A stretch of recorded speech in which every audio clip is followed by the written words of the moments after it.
Assalamualaikum warahmatullahi wabarakatuh. Sahabat Hidayah Times, alhamdulillah semakin banyaknya gerakan untuk menjadi mu'alaf atau memeluk Islam terjadi di berbagai belahan dunia, tidak terkecuali di Jepang. Sesuatu yang mengejutkan sedang terjadi di Jepang, pergeseran yang tenang namun kuat, yang mungkin tidak Anda duga. Islam berkembang pesat di jantung negara yang dikenal dengan kehidupan modernnya yang serba cepat. Sebelum lanjut pembahasan video ini, bantu kami dengan cara klik tombol subscribe dan nyalakan lonceng notifikasi Anda untuk update video-video dari Hidayah Times. Saat ini, komunitas muslim di Jepang tidak hanya bertahan, tetapi juga semakin maju. Dari jalanan sibuk Tokyo hingga kuil-kuil yang tenang di Kyoto, kehadiran muslim semakin umum terlihat. Jadi, mengapa begitu banyak orang Jepang, terutama generasi muda, yang memilih Islam? Mari kita telusuri kisah inspiratif ini yang diam-diam mengubah Jepang dengan cara yang tidak disadari banyak orang. 自己紹介してもらっても大丈夫ですか？日本人ムスリムのサキ・サフワと申します。カイジと申します。30歳で日本で生まれ育ってます。で2017年にイスラムに改宗をして、すでに7年が経っています。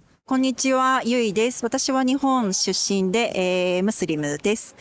改宗してから約1年になります。翔太郎と申します。見ての通り日本人なんですけど、2019年に改宗しましたので、だいたい4年半ムスリムになって4年半ぐらいですね。Apa yang menyebabkan negara yang dikenal sekuler dan ateis ini mulai membuka matanya terhadap keindahan kebenaran? Alasannya beragam, karena setiap orang mendapat hidayah melalui cara yang berbeda. Namun, satu hal yang bisa dicatat adalah bahwa banyak orang Jepang tidak kehilangan fitrah mereka dan konsep tauhid atau mengingat Tuhan sangat beresonansi dengan mereka.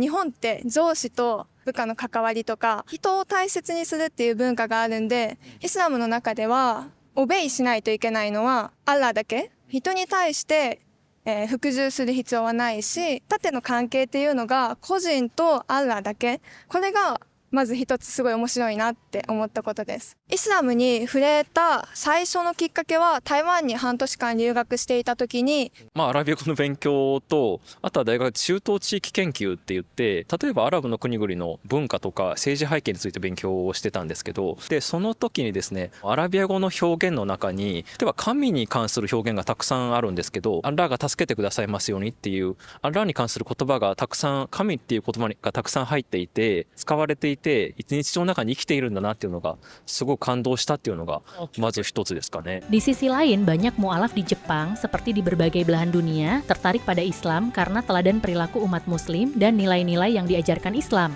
2015年にブルネイという東南アジアのちっちゃい国に留学をしたんですけれども、70% から 80% はイスラム教の方でした。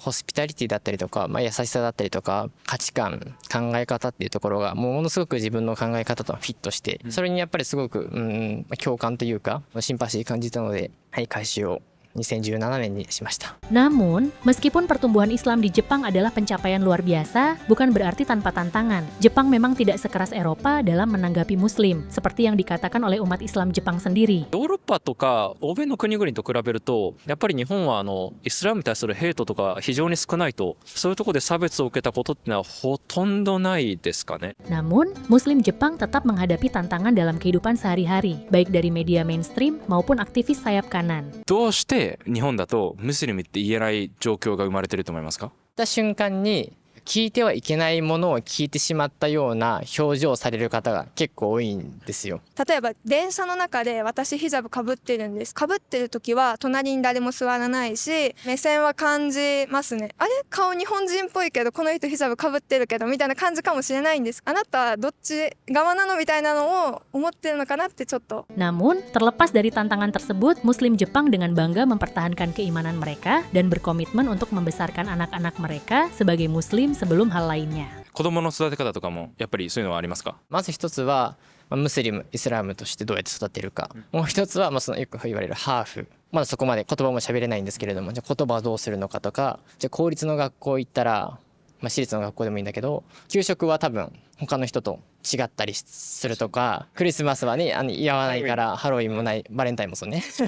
Kenyataannya, Islam adalah solusi bagi berbagai masalah sosial di setiap masyarakat. Dan Jepang juga menghadapi tantangan besar saat ini. Mulai dari meningkatnya isolasi sosial hingga angka kelahiran yang menurun drastis, Jepang menghadapi masalah modern yang unik. Sebagian besar disebabkan oleh gaya hidup yang dipaksakan oleh kolonialisme barat. Jepang sedang berjuang menghadapi epidemi kesepian yang parah dengan lebih dari 30% populasinya mengalami isolasi sosial. Fenomena yang dikenal sebagai hikikomori memiliki dampak yang sangat serius. Islam, dengan penekanannya pada kebersamaan dan ikatan sosial yang kuat, menawarkan solusi yang ampuh untuk krisis ini. Dalam Islam, konsep ummah, komunitas muslim adalah pusat dari keimanan. Muslim dianjurkan untuk bersatu dan saling peduli. Nabi Muhammad bersabda bahwa seseorang yang tidur dalam keadaan kenyang sementara tetangganya kelaparan bukanlah seorang mukmin sejati. Agama kita mengajarkan kepedulian terhadap sesama dalam setiap skala, baik di tingkat lingkungan maupun bangsa. Lebih dari itu, rendahnya angka kelahiran di Jepang menjadi perhatian utama. Populasi Jepang diproyeksikan akan berkurang sepertiga pada tahun 2065.